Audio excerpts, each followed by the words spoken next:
యువగలం ప్రారంభమై 2 సంవత్సరాలు పూర్తయిన సందర్భంగా తూర్పుగోదావరి జిల్లా రాజానగరం నియోజకవర్గం తెలుగుదేశం పార్టీ కార్యాలయంలో ఘనంగా వేడుకలు నిర్వహించారు.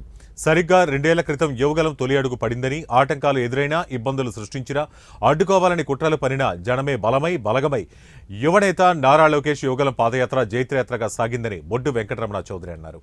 ఈ సందర్భంగా పార్టీ జిల్లా అధ్యక్షులు జవహర్, స్థానిక ఎమ్మెల్యే బలరామకృష్ణ, ఉత్తరాంధ్ర పట్టభద్రుల ఎమ్మెల్సీ చిరంజీవిరావు సమక్షంలో కేక్ కట్ చేసి హర్షం వ్యక్తం చేశారు.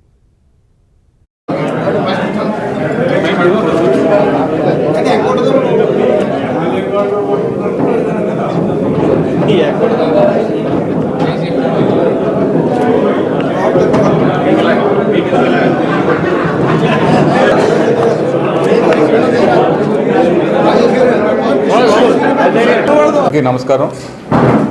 ఈ రోజున 2 అంశాలు మీతో చర్చించడానికి అని చెప్పి ఈ ప్రెస్ మీట్ పెట్టడం జరిగింది.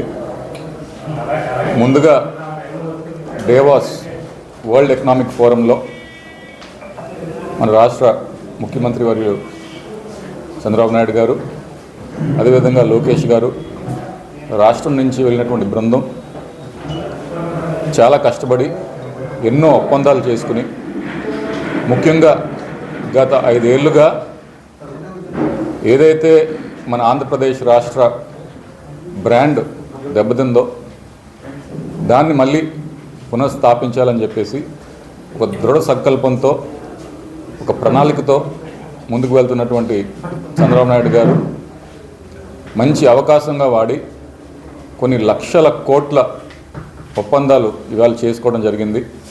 గతంలో మీరు చూశారు, ఎవరైతే ముఖ్యమంత్రి గారు పబ్జీలు ఆడుకుని ఇంట్లో ఉండిపోయారో, ఎవరైతే మంత్రివర్యులు అక్కడ